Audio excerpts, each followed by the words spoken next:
I found out I had been fired on the same afternoon I found out I had $3 left in my wallet. Not because the two things were connected, they weren't, not yet, but because that was the kind of day it was, the kind where the universe seems to be testing exactly how much a person can hold before something gives. I had counted the money that morning, standing in the kitchen of the apartment my mother and I shared on the 4th floor of a building where the elevator had been broken for 6 weeks and the landlord's calls went to voicemail when you reported it. 3 singles, folded together, the last of what I had until my next paycheck in 4 days. I put them in my uniform pocket and went to work and did not think about them again until I needed them. My name is Andrea Cruz, and I was 27 years old, and I had a degree in business administration from a state university that had cost me 4 years and a debt I was still paying down and that had, so far, produced exactly 2 years of janitorial work at a grocery store called Harvest Market on the corner of 5th and Clement. I was not ashamed of the work. I want to be honest about that, because people sometimes assume that a person with a degree doing physical labor must be ashamed, and I was not. I was tired, and I was worried about my mother's medication costs, and I was applying for office jobs in the evenings with a persistence that had not yet been rewarded, but I was not ashamed. The floors needed mopping. Someone had to do it. That someone was me, and I did it well. The woman came in at 11:15 on a Tuesday morning. I noticed her the way you notice people when you spend your days moving quietly through a space and learn to read its rhythms. She was older, somewhere in her 70s, moving with the careful steadiness of someone who was fit for her age but felt it in the knees. She took a basket, not a cart, and she moved through the store with the particular purposefulness of someone who knew what she needed and was not there to browse. I was working near the bread aisle when she paused and chose a loaf from the middle shelf, the kind wrapped in white with a blue label, the 350 kind. I remember the specific loaf because of what came next. She went to the checkout. I had moved on to the cleaning near the entrance and I wasn't watching, but I heard it, the particular tone of a public correction, the cashier's voice raised just enough to be heard, the kind of volume that is technically within the range of normal but is designed to carry. I looked up. The woman was at the register with the bread on the counter and her hands were open and empty and she was saying something about her wallet, about having forgotten it, about knowing she had it somewhere. The cashier, a man named Derek whose shifts overlapped with mine on Tuesdays, was not unkind exactly, but he was also not kind. He was efficient. He told her 3 minutes had been enough time and that she needed to return the bread and step aside. The people in line behind her did not help. I heard what was said, some of it, the comments that people make when they believe they are whispering and are not. She's probably trying to get something free, wasting everyone's time. The woman's face was composed in the way that people compose their faces when they are trying not to show that something is costing them more than they can afford. I walked to the register. I did not think about it for very long. That is the honest version of what happened. People have asked me since, many times, whether I hesitated, whether there was a calculation, whether I weighed my $3 against her dignity and made a noble decision. The truth is simpler and less dramatic. I looked at her face and I looked at the bread and I reached into my uniform pocket. Derek told me the bread was $3.50. I put my 3 singles on the counter and then I looked at Derek and I said, I'm short 50 cents. He looked at me for a moment and then he opened the register and found 50 cents and added it without saying anything else, which was the kindest thing he did that day and possibly for a while. The woman looked at me with an expression I did not know how to name at the time but that I have since found the word for. It was the expression of someone who has been surprised by goodness in a moment when they had stopped expecting it. She asked my name. I told her. She said she would never forget it. I thought that was the kind of thing people say when they are grateful and that she would, eventually, forget it in the ordinary way that people forget the small kindnesses of strangers. I was wrong about that. I was wrong about a lot of things that morning, in the best possible way. The call to the manager's office came 2 hours later. My manager's name was Robert, and he was a man who believed in rules the way some people believe in weather, as an immovable fact that you did not argue with and that did not require justification. He told me, with genuine regret in his voice that I believe was genuine, that I had violated company policy. Employees did not interfere with cashier operations. Employees did not create scenes. Employees did not grandstand, which was the word he used and which I objected to because a janitor spending her last $3 in an empty gesture of self-promotion was perhaps the least accurate definition of grandstanding I had ever encountered. None of my objections changed his answer. He handed me a notice of indefinite suspension. He said I could pick up my final check on Friday. I told him about my mother's medication. He said the decision was final. I walked out of Harvest Market on a Tuesday at 1:15 in the afternoon with no job, no money, and 4 days until Friday when there would be a final check but nothing after that. I went home and I sat with my mother and I did not tell her what had happened right away, because she had enough to carry and I needed to figure out what I was going to say before I said it. She asked how my morning was. I told her interesting. She looked at me the way mothers look at their children when they know something is being managed rather than shared, and she did not push, because she also knew me well enough to know that I would tell her when I was ready. I was ready 2 hours later, and I told her, and she said the thing she always said when something bad happened. She said that one fall doesn't mean the end, that I just had to get up and keep going. I had heard this my entire life. I believed it in the abstract way that you believe things your mother tells you that have not yet been tested. For days later it would be tested more thoroughly than I had anticipated.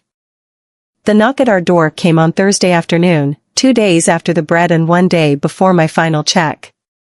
I opened it and found 2 things I had not expected, an older woman in clothes that were simple but clearly expensive, and a younger woman beside her who I recognized, slowly, then with a jolt, as Victoria Sterling, whose name was on buildings and whose face appeared in business news in a way that I had seen but never associated with my own life in any direct sense. The older woman said her name was Eleanor Sterling.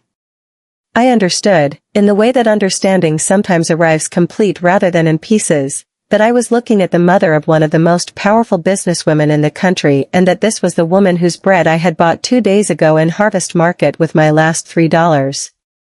They came inside. My mother made them tea with the particular hospitality of a woman who would make tea for guests with her last tea bag if that was what the occasion required. We sat at our kitchen table, the 4 of us, in our small apartment with the broken elevator and the view of the parking structure, and Eleanor Sterling explained why she was there. She said the bread was the most expensive meal anyone had ever bought her because it had cost me everything I had. She said she had told Victoria, and Victoria had looked into what had happened at the store, and they wanted to offer me something. Victoria slid a folder across the table. Inside was a document describing a management trainee position in the executive development program of Sterling Holdings. A starting salary that was more than I had made in the previous 2 years combined. An office.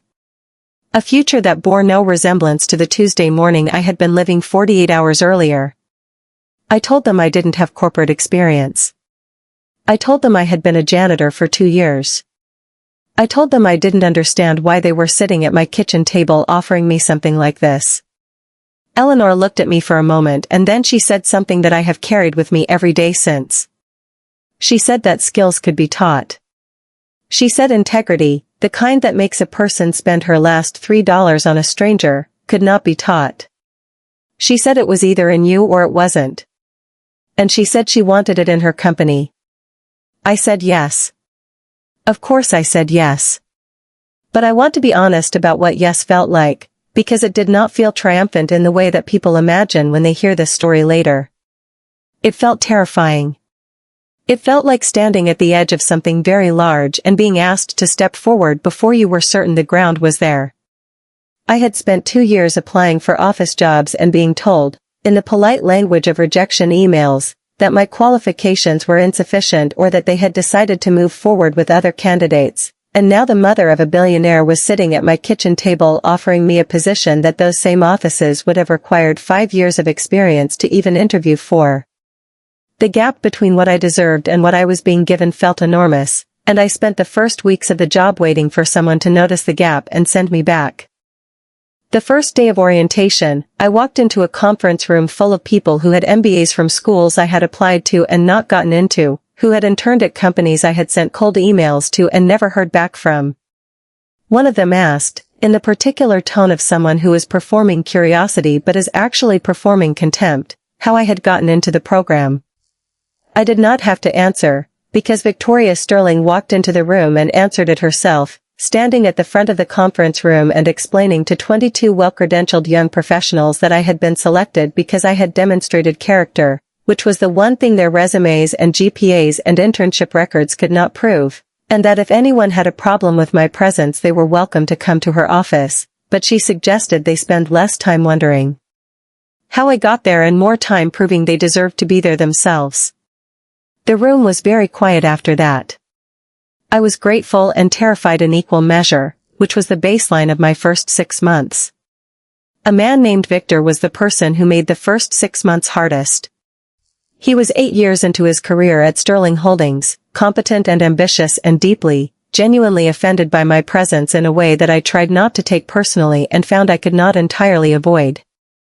He saw in me everything he believed he had been denied, the attention of leadership, the projects he felt he had earned, the future he had been working toward for 8 years.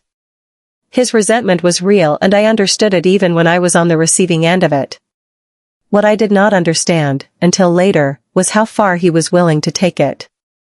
The Kowalski Trust proposal was the largest project Sterling Holdings had undertaken in several years, a development partnership with a philanthropic organization that would fund community infrastructure in underserved areas, the kind of project that required not just business acumen but genuine understanding of what communities actually needed rather than what developers assumed they needed. Victoria gave me the project directorship 6 months into my time at the company. I will not pretend I did not doubt myself, because I doubted myself constantly, loudly, in the private hours after work when my mother would find me studying at the kitchen table past midnight and tell me to breathe. What I had that the more experienced candidates did not was something I had not known was a qualification until Victoria explained it to me. I had grown up in the kinds of neighborhoods this project was meant to serve. I understood what people meant when they said they didn't want to be treated like a project. I had felt that myself. I spent 3 months building the proposal. I visited communities. I sat in church halls and community centers and listened to people describe what they needed with a specificity that no amount of market research could have produced. I came back from those visits changed in small ways each time, adding details to the proposal that could only have come from being in the room rather than studying the room from a distance. I was proud of the work in the way I had not been proud of anything in a long time, not the cleaned floors, which I had been good at but which had not asked much of me intellectually, but this, which asked everything I had. Victor altered the financial projections the night before the presentation. I did not know this until I was standing in front of the Kowalski Trust representatives, midway through my prepared remarks, and noticed that the numbers on the slides did not match the numbers I had submitted for approval. They were not small discrepancies. They were the kind of alterations that would have been caught immediately by anyone paying attention, and the Kowalski representatives were paying close attention. I stopped mid-sentence. I told them there were errors in the data. I told them the figures did not match what I had prepared. I told them I could not continue the presentation with inaccurate information and that if they would give us 48 hours I would present the correct figures and accept full responsibility for the delay. The representative, a man named Kowalski who had been evaluating development proposals for 20 years, looked at me for a long moment. Then he said he had never, in 20 years, seen a presenter stop their own presentation because of an honesty concern. He said most companies would have continued and hoped no one noticed. He said the fact that I had stopped told him more about Sterling Holdings and about me than the presentation itself would have. He said they didn't need 48 hours. They needed me. Victor resigned before he could be asked to leave. He came to my office first, which surprised me. He stood in the doorway and he asked why I had bought the bread that day, and I understood that this was the question he had been asking since the beginning, the question underneath everything he had done. I told him it was the only choice I could make and still live with myself. He said he understood that now.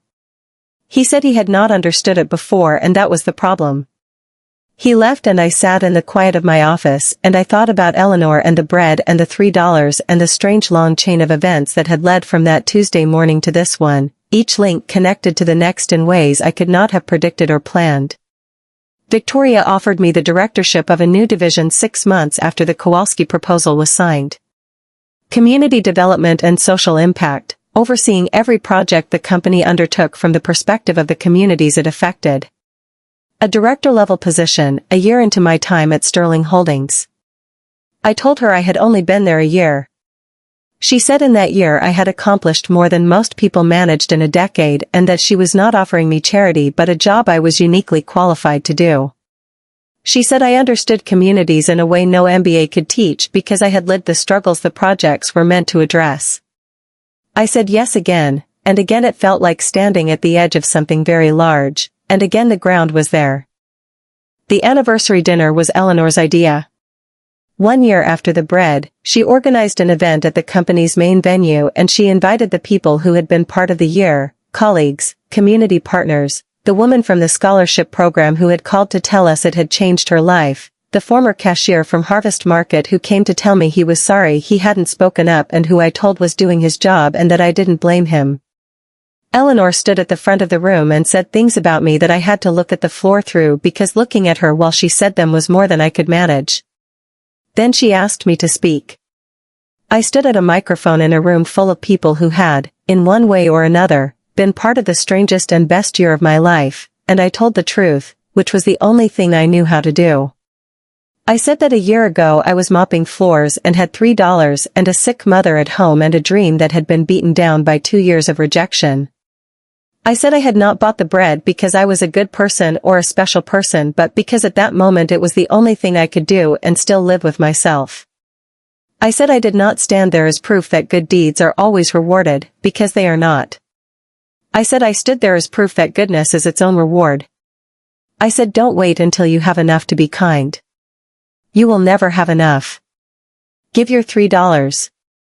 Give your time. Give whatever you have and trust that the world will find a way to give it back. Eleanor came to the stage after I finished. She was holding a loaf of bread, the same kind, $3.50, white wrapper with a blue label, from the same bakery on Clement Street. She said the $3 I had spent had changed her life. She said they had reminded her that kindness still existed and that there were still people who saw strangers as human beings worthy of dignity. She said she would never forget. Then she handed me an envelope. Inside was a deed. A house, a real one, small but solid, in the neighborhood 2 miles from where my mother and I had been living on the 4th floor with the broken elevator. Both our names on it. Hers and mine. No landlord. No rent. No fear of eviction. Just home. I could not speak for a moment. Then I said it was too much. Eleanor said it was not charity but investment. She said I had invested in her when she needed it most and she was investing in me. She said the $3 had bought her bread and the bread had bought her something she could not put a price on, and this was her answer to that. I brought my mother to the house on a Saturday morning, a week later. She walked through the room slowly, touching the walls and the windowsills the way you touch something you are still making sure is real. She stood in the kitchen for a long time. Then she turned to me and she said the thing she had been saying my whole life, the thing I had heard so many times I had stopped fully hearing it. She said that one fall doesn't mean the end. That you just have to get up and keep going. This time I heard it differently. This time I understood what she had always meant by it, not just survive, not just endure, but go. Keep going. All the way to the places you had not let yourself imagine, because imagining them felt too dangerous when you had $3 in your pocket and a mother who needed her medication and an elevator that had been broken for 6 weeks. 6 months after the house, Eleanor called me to her office. She and Victoria were stepping back from day-to-day operations. Victoria would remain as chair of the board. They needed a CEO. Someone who understood the company not as a business but as a mission. They were offering the position to me. I said I was not ready. Eleanor said nobody ever was. She said the question was whether I was willing. I said I was willing on one condition, that I never had to stop talking to the cleaners. She said that wasn't a condition. She said that was a promise. I am Andrea Cruz. I am 32 years old. I spent my last $3 on a stranger's bread on a Tuesday morning when I was 27, and what followed was not a reward. I want to be clear about that, because the story can sound like a transaction if you tell it wrong, like the universe keeping score and settling up. It was not that. The bread was not an investment. It was not a strategy. It was simply the only thing I could do and still be the person I wanted to be. What the bread was, in the end, was a beginning. The first in a chain of choices that led from a grocery store floor to a boardroom, each choice building on the last, each one requiring me to be the person I had decided to be rather than the person the circumstances were suggesting I settle for. Eleanor did not change my life. She gave me a door. I walked through it. And on the other side I found not a life I had been given but a life I had been building all along, one choice at a time, starting with $3 and a woman who looked like any other grandmother and turned out to be the most important stranger I would ever meet. The bread is still on my desk. Not the original, Eleanor gave me a new one at the anniversary dinner, the same kind. I keep it in a small frame beside my family photo. Some mornings I look at it before the 9 o'clock meetings and the board calls and the decisions that arrive before I have finished my coffee, and I remember the Tuesday morning and the $3 and the floor I was mopping when I heard a cashier's voice carry across a store in a way that was designed to humiliate someone who simply forgot her wallet. I remember what I chose.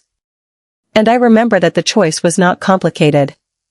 And I try, every day, to make choices that are just as simple, the ones that ask not what is easiest or most strategic or most protected, but what is the only thing I can do and still live with myself. That is all it ever was. That is all it ever needs to be.